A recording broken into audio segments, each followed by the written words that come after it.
నమస్తే, welcome to KR TV. నేను మీ సింహాద్రి. ప్రస్తుతం మనం అయితే బండ్లగూడ జాగిర్లోని మధు పార్క్ రిడ్జ్ అపార్ట్మెంట్స్ దగ్గర అయితే ఉన్నాము. ఈ ఇష్యూ మీ అందరికి తెలిసిందే.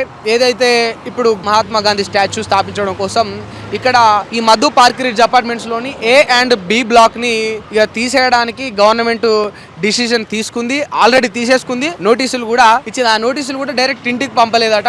న్యూస్ పేపర్ లో వేసిరట. కొత్త తరహాలో పద్ధతిలో న్యూస్ పేపర్ లో వేస్తే ఎవరో పేపర్ చదువుతూ వాళ్ళ అపార్ట్మెంట్ గురించి వచ్చింది, ఇందులో నోటీసులు ఇవ్వడం ఏంటని అట్లా వాళ్ళందరూ చదివి తెలుసుకున్నారట. ఇది జరుగుతుంది. అయితే ఒకటే క్వశ్చన్ గవర్నమెంట్ స్ట్రేట్ గా అడిగేది ఏంటంటే, రిక్వైర్మెంట్ ఏ గవర్నమెంట్ అయినా ఒక పనిని స్టార్ట్ చేసే ముందు, ఒక కార్యాచరణ మొదలు పెట్టే ముందు దాని యొక్క ఆవశ్యకతను చూసుకుంటుంది. ఏ గవర్నమెంట్ అయినా సరే, ఏ ప్రభుత్వం అయినా సరే.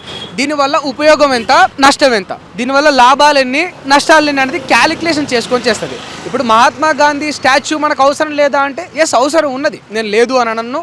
గాంధీ స్టాచ్యూ పెట్టాలి. ఇక్కడ దానికి టూరిస్టులు రావాలి, ఆ ప్లేస్ను విజిట్ చేయాలి. తెలంగాణలో కూడా ఒక అతిపెద్ద మహాత్మా గాంధీ విగ్రహం ఉండాలి. ఎస్, దాన్ని మేము వెల్కమ్ చేస్తాం. బట్ ఎప్పుడు ఒక ఖాళీ స్థలాన్ని చూసుకొని అక్కడ ఒక విగ్రహాన్ని పెట్టి ఇక్కడ ఉన్న నీళ్ళను కాపాడితే అది ఒక రాజు లక్షణం, అది ఒక పరిపాలన పనితీరు.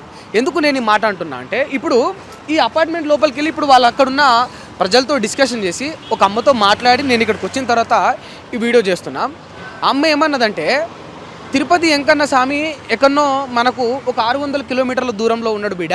మనం ఇక్కడ నుంచి ఒక 600-500 కిలోమీటర్ల దూరం ఉన్నా కూడా మనకు ఎన్ని కష్టాలైనా కూడా చాలా సంతోషంగా మనస్ఫూర్తిగా మనం దేవుణ్ణి చూడడానికి వెళ్తాం. ఎందుకు అంటే ఆ మనసులో ఆ ప్రేమ, ఆ భక్తి అనేది మనకు ఉంటుంది. అది దూరం లెక్క కొలవం. మనం దేవుడి మీద మనకున్న ప్రేమ బంధం మన మనసులో ఉన్న స్థానాన్ని బట్టి కొలుసుకుంటాం. అట్లా ప్రపంచ స్థాయి నుంచి వెళ్ళి, విదేశాల నుంచి వెళ్ళి కూడా కొన్ని వేల కిలోమీటర్లు, లక్షల కిలోమీటర్ల నుంచి కూడా వచ్చి తిరుపతి వెంకన్న స్వామిని దర్శనం చేసుకుంటారు. మరి తిరుపతి వెంకన్న స్వామి దగ్గరనే ఉంటే పోతాను మనం అనం కదా, దూరం ఉన్నా కూడా పోతున్నాం కదా.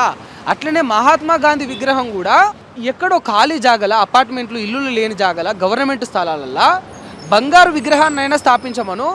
మహాత్మా గాంధీ మీద అభిమానం ఉన్న వాళ్ళు, ఆయనను చూడాలనుకున్న వాళ్ళు, ఆ ప్లేస్ని విజిట్ చేయాలనుకున్న వాళ్ళు అది ఎంత దూరం కట్టినా కూడా పోయి విజిట్ చేసి వస్తారు.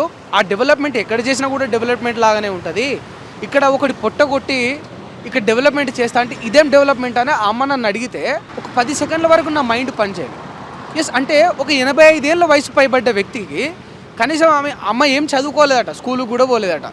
85 ఏళ్ళు పైబడ్డ ఒక వ్యక్తి అన్ఎడ్యుకేటెడ్ అయ్యిండి కూడా ఇంత అద్భుతంగా, ఇంత ఎడ్యుకేటెడ్గా మాట్లాడింది. మరి ఎడ్యుకేటెడ్ అయిన ముఖ్యమంత్రి అంటే అది చదువుకున్నా అని చెప్తాడు కదా, మరి మనమైతే సర్టిఫికేట్లు ఏం చూడలేదు.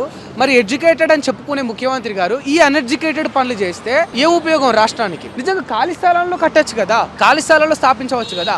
5,000 కోట్లతోటి, 5,000 కోట్లు కాకపోతే అమ్మ ఏమంటుందంటే 25,000 కోట్లైనా పెట్టమని బిడ్డ, బంగారు విగ్రహమైనా మరి పెట్టమను, కానీ మా ఇండ్లను కూల్చి మాత్రం పెట్టకని చెప్పు అని అడుగుతా ఉంది. ఇవాళ ఒక 50-100 కుటుంబాలు రోడ్డు మీద పడ్డ తర్వాత మహాత్మా గాంధీ కూడా ఏం కోరుకోడు కదా, నా విగ్రహం స్థాపించడం కోసం రేవంత్ గారు మీరు ఆ ఒక 100 కుటుంబాలను రోడ్డు మీద పారేయండి అని మహాత్మా గాంధీ కూడా కోరుకోడు కదా, ఆ విధంగా కోరుకోడు కదా. మరి నిజంగా ఏ గాంధీ సిద్ధాంతాలైనా ఏవైనా కూడా ఏం చెప్తున్నాయి మనకు? దేశ ప్రజలను కాపాడమని చెప్తున్నాయి, ఈ దేశాన్ని డెవలప్మెంట్ చేయమని చెప్తున్నాయి. కానీ అంతేగాని డెవలప్మెంట్ పేరుతోటి ఉన్న ప్రజలను రోడ్డు మీద పాడేయమని చెప్తలేవు కదా. ఎస్, నేను ఇవాళ రేవంత్ రెడ్డి గారిని ఒకటే అడుగుతున్నా, గాంధీ గారి పేరుతోటి గాడ్సే పనులు చేయడం ఎంతవరకు కరెక్ట్? ఉన్నోళ్ళని, ఇంట్లో ఉన్నోళ్ళని బయటేసి డెవలప్మెంట్ అని చెప్పడం ఎంతవరకు కరెక్ట్? అవును, పక్కనే గట్టు, ఖాళీ స్థలం ఉన్న కాడ గట్టు, అక్కడ వెనకాల ఖాళీ స్థలం ఉందట, ఖాళీ స్థలం ఉన్న చోట గట్టు. ఇప్పుడు ఇండస్ట్రియల్ పార్క్స్ ఏవైతే హిల్ట్ పాలసీ పేరుతోటి ఇదే గవర్నమెంట్ రేవంత్ రెడ్డి గారు వచ్చిన తర్వాత ఏకంగా 9,200 పైచీలకు ఎకరాలు ఈ హైదరాబాద్లో ఖాళీ అవుతా ఉన్నాయి. ఇండస్ట్రియల్ పార్క్స్, ఇండస్ట్రియల్ కంపెనీలు అన్నీ కూడా సిటీ శివారు ప్రాంతాల్లోకి వెళ్ళిపోవడం వల్ల మరి అన్ని వేల ఎకరాలు ప్రభుత్వానికి ఖాళీ ఉన్నప్పుడు అక్కడెక్కడైనా పెట్టొచ్చు కదా గాంధీ విగ్రహం. ఈ బాపు ఘాట్ అని ఉంటే ఇక్కడనే పెట్టాలి, బండ్లగూడ జాగిర్లోనే ఉన్న 100 మందిని రోడ్డు మీద పాడేసి మరి ఇక్కడనే విగ్రహం స్థాపించాలని రూల్ ఏమైనా ఉండదా? Yes, we need development, but destroy చేసి మరి డెవలప్మెంట్ చేయమని ఎవరు చెప్పిండు? డిస్ట్రాయ్ చేసి మరి డెవలప్మెంట్ ఎవరు చేయమని చెప్పిండు? అతి అభివృద్ధి కూడా వినాశనానికి దారి తీస్తుందని వెనకటి ఎప్పుడో చెప్పారు పెద్దోళ్ళు. ఎస్, డెవలప్మెంట్ చేయాలి, బట్ ఎట్లా?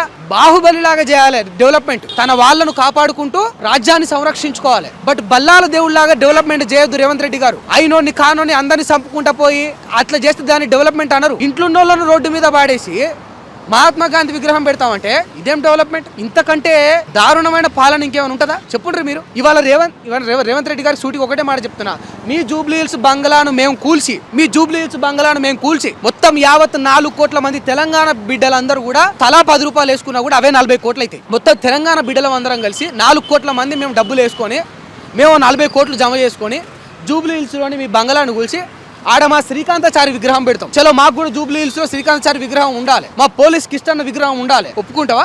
ఎస్, జీవోలు ఉన్నాయి, పాస్ చేసిన 2013లో ఉన్నది, 2009లో ఉన్నది, ఉండొచ్చు. ఎవరికి కావాలి జీవోలు? చింపై మార్చే గవర్నమెంట్ నీదే కదా. పేదల ఇల్లులు, ప్రజల ఇల్లులు, ఈఎంఐలు కూడా కంప్లీట్ కాలేదంట. వాళ్ళు మాటలు మాట్లాడుతూ ఉంటే గుండె తరుక్కుపోతా ఉంది. ఇంత కనికరం లేకుండా పాలన చేయాల్సిన అవసరం ఏమున్నది? దయచేసి మీ మనసు మార్చుకొని ఇందులో వెనక్కి తగ్గి మీ విగ్రహం ఎక్కడ స్థాపించాలి, ఎప్పుడు స్థాపించాలి, ఎట్లా స్థాపించాలి అనే డిసిషన్ మార్చుకుంటే మంచిది. అది మీకు, మీ ప్రభుత్వానికి, మీ పాలనకు మంచిది కాదు. నేను మళ్ళీ హెచ్చరిస్తున్నా, 2034 దాకా మీరే ఉంటారని పొద్దున చెప్పిండ్రు పేపర్ స్టేట్మెంట్లో చూసిన నేను. 2034 కాదు కదా, మీరు కానీ ఇల్లులు కూల్చిండ్రు అనుకో మహాత్మా గాంధీ విగ్రహం కోసం, 2 గంటలలో మీ ఇల్లును ముట్టడించే పరిస్థితి వస్తుంది. దయచేసి ఇట్లాంటి వాటిని ఎంకరేజ్ చేయకుండా పాలన పేరుతోటి పనికిమాలిన పనులు అయితే చేయకుండా.